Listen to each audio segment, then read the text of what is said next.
जय भारत, जय मानवर काशीराम। साथियों, ऐसा क्या है कि बहुजन समाज पार्टी के आने के बाद ही जो पिछड़ा वर्ग है, जिसे हम ओबीसी भी कहते हैं, अगर उसको प्रतिनिधित्व दिया है तो बहुजन समाज पार्टी ने दिया। वो कैसे, मैं आपको बताना चाहूँगा। साथियों, सबसे पहले बहुजन समाज पार्टी जब 84 में आती है, उसके बाद जब 89 का इलेक्शन लड़ती है बहुजन समाज पार्टी, तो 14 सीटों से वो ओबीसी समाज को प्रतिनिधित्व या टिकटें देता है, जिसमें से 2 सीटें जीत के आती हैं। उसके बाद 91 में जब दोबारा इलेक्शन होता है तो 22 सीटें पे ओबीसी समाज को टिकटें दी जाती है और जिसमें से वो 4 जीतते हैं।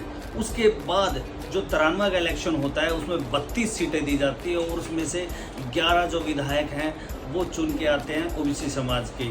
और उसके बाद जब पूर्ण बहुमत से सरकार बनती है समर्थन से 95 में, तब इन 11 के 11 मंत्रियों को मंत्री परिषद दिया जाता है। और ये सोचने का विषय साथियों कि कैसे पिछड़े वर्ग को बहुजन समाज पार्टी से दूर कर दिया गया, ये बोल के कि ये तो सिर्फ एक जाति की पार्टी है।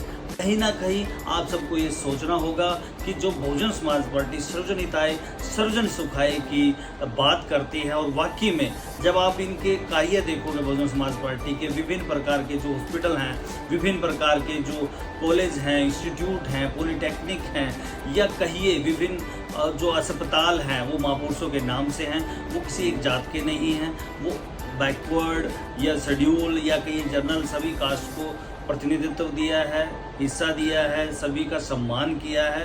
तो यहाँ आपको सोचना होगा कि उससे पहले 84 से पहले क्यों बाबा साहब को भी कोई पार्टी अपने पोस्टर या फ्लैक्स में नहीं लगाती थी। बहुजन समाज पार्टी आने के बाद ही बाबा साहब को सम्मान क्यों मिला, क्यों बाबा साहब को जब बहुजन समाज पार्टी के समर्थन से वीपी सिंह की सरकार बनती है तब ही बाबा साहब को भारत रत्न मिलता है, या कहिए संसद में बाबा साहब की प्रतिमा रखी जाती है।